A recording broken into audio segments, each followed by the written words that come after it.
Oke, bismillahirrahmanirrahim. Assalamualaikum warahmatullahi wabarakatuh. Alhamdulillahirabbil alamin wassalatu wassalamu ala Rasulillah wa ala alihi wa sahbihi ajmain. Aisyah radhiyallahu anha. Aisyah adalah istri tercinta Nabi kita Muhammad sallallahu alaihi wasallam. Ayahnya Abu Bakar, sahabat terdekat Rasulullah, ibunya Ummu Ruman.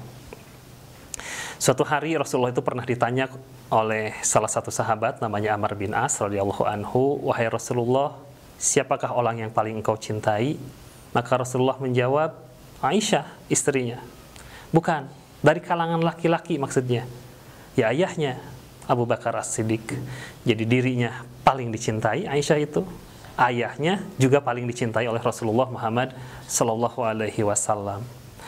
Nah, Aisyah itu istri Rasulullah yang paling muda, sekaligus paling cerdas. Bahkan seorang ulama mengatakan seandainya seluruh ilmu milik istri-istri Nabi itu dikumpulkan, maka tidak akan bisa mengalahkan ilmunya Aisyah radhiyallahu anha. Kita tidak akan membahas Aisyah panjang lebar. Aisyah itu punya banyak sekali keutamaan. Kita hanya akan membahas Aisyah dari sisi kecerdasannya saja, ilmunya saja. Para ahli sejarah mengatakan bahwa Aisyah itu punya banyak keahlian. Kita menyebutnya sekarang multi talent, punya banyak bakat. Setidaknya Aisyah itu punya 3 keahlian yang sangat menonjol. Yang pertama, Aisyah itu ahli dalam bidang agama, ya, hadis, fikih, Quran, ahli beliau. Yang kedua, beliau itu ahli ilmu syair dan sejarah bangsa Arab. Yang ketiga, beliau itu ahli kedokteran. Jadi beliau menguasai ilmu kedokteran.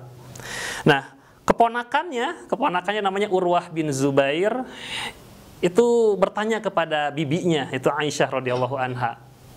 "Wahai bibi, kalau engkau menguasai ilmu agama, aku tidak heran. Karena kau istrinya Rasulullah Muhammad SAW, kau bisa langsung belajar kepada Nabi, maka aku tidak heran. Kau faham hadis, kau faham Quran, tidak heran. Lalu kau ahli dalam bidang syair, aku juga tidak heran. Karena ayahmu Abu Bakar memang ahli pada bidang itu. Abu Bakar itu ahli dalam ilmu nasab, dan kemampuannya itu diturunkan kepada anaknya, yaitu Aisyah, sehingga Aisyah itu ahli ilmu nasab, ahli syair juga. Namun yang aku heran," kata Urwah, "dari mana kau belajar ilmu kedokteran?" Gitu. Maka kata Aisyah menjawab, "Aku mempelajarinya sendiri." Bagaimana bisa mempelajari ilmu kedokteran sendiri, kata Urwah?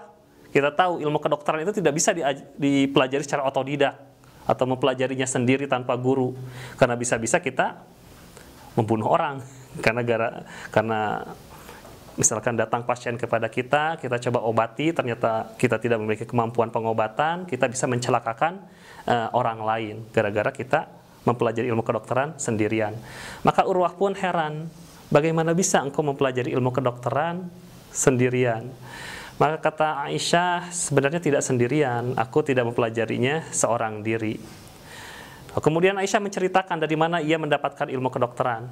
Bahwa dulu, kata Aisyah, ketika Rasulullah sudah mulai sakit-sakitan, menjelang Rasulullah itu wafat, maka pembesar-pembesar dari negeri-negeri sekeliling Quraisy itu, sekeliling Mekah itu mengirimkan tabib-tabib terbaiknya.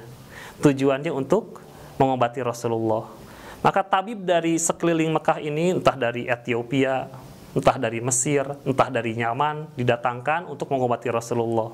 Nah, ketika tabib itu datang ke rumah kami, maka aku berkesempatan untuk kemudian belajar kepada mereka ilmu pengobatan. Gitu ya. Hingga akhirnya aku faham, bahkan ahli dalam bidang ilmu kedokteran atau pengobatan. Nah, dari kisah Aisyah radhiyallahu anha belajar ilmu kedokteran, maka ada pelajaran penting bagi kita, terutama tentu bagi kalian anak-anakku, bahwa selalu ada jalan untuk belajar. Jadi jangan sampai karena kondisi pandemi kita tidak bisa datang ke sekolah, lalu kalian pun berhenti untuk belajar. Tidak seperti itu. Bahkan Aisyah sekalipun yang tinggal di gurun, kesulitan untuk mencari dokter untuk belajar, ia memanfaatkan kesempatan sebaik-baiknya ketika dokter itu datang kepada Rasulullah. Dia gunakan kesempatan itu kemudian untuk belajar sebaik-baiknya kepada para dokter itu. Dan akhirnya dia menjadi ahli. Begitu juga dengan kalian, jangan sampai gara-gara tidak bisa datang ke sekolah kemudian berhenti belajar. Itu sangat disayangkan. Jadi ambil terus kesempatan untuk belajar dimanapun, kapanpun, tidak di sekolah tidak jadi masalah. Itu ya. Itu saja mungkin nasihatnya atau pelajaran yang bisa kita ambil dari hausnya Aisyah di dalam menuntut ilmu. Terima kasih. Assalamualaikum warahmatullahi wabarakatuh.